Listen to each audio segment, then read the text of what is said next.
Хазіреті Омар радиаллаху анх достарымен әңгімелесіп отырғанда 3 жас жігіт келіп: «Уа халифа, мына жігіт біздің әкемізді өлтірді. Не керек болса, әділ шешім шығарыңыз» дейді.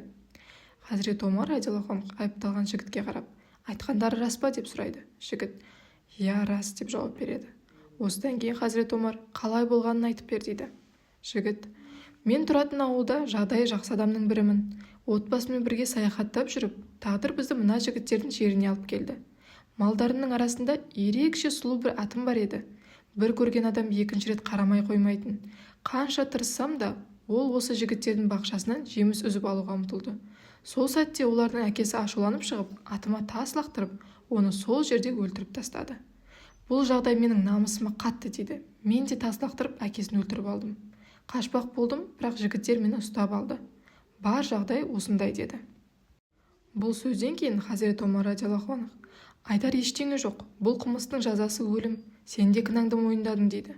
Сол кезде жігіт сөз алып: «Уа әмірші, менің бір өтінішім бар. Мен өз елімде бай адаммын. Әкем дүниеден өтер алдында маған көп алтын қалдырды. Оларды кішкентай ініме аманат ретінде жасырып қойып едім. Егер сіз мені қазір жазаласаңыз, жетімнің хаққысы босқа кетеді. Бұған Алланың алдында жауап бересіз. Маған 3 күн мұрсат беріңіз, аманатты ініме тапсырып қайтамын. Осы 3 күнге менің орныма біреу кепіл болсын» деді. Хазіреті Омар радиаллаху анх: «Сен бұл жерге бөтенсің, орныңа кім қалады?» деп сұрады. Жігіт айналасына қарап: «Мына кісі менің орныма қалады» дейді.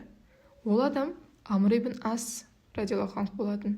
Хазіреті Омар Амрға қарап: «Уа Амр, жігіттің сөзін естідің бе?» деп сұрады. Ол сахаба: «Я, мен кепіл боламын» дейді. Жігіт босатылады. 3-ші күннің соңында уақыт таяп, бірақ жігіттен хабар болмайды. Мединаның беделді адамдары Хазіреті Омарға келіп, жігіт қайтып келмейтін сияқты, сондықтан Амрды өлім жазасына кескенше өлтірілген адамның құнын төлейік деп ұсыныс жасайды. Алайда жігіттер: «Әкеміздің қаны жерде қалмасын» деп разы болмайды. Хазіреті Омар радиаллаху анх: «Бұл кепіл менің әкем болса да жазаны орындаймын» дейді. Амр толық мойынсұнып: «Біз де сөзімізден таймаймыз» дейді. Осы сәтте халық арасында толқу басталып, араларынан жігіт көрінеді.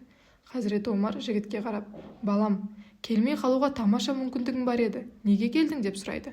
Жігіт асқақтықпен басын көтеріп: «Уәдеге берік болмады демесін деп келдім» дейді.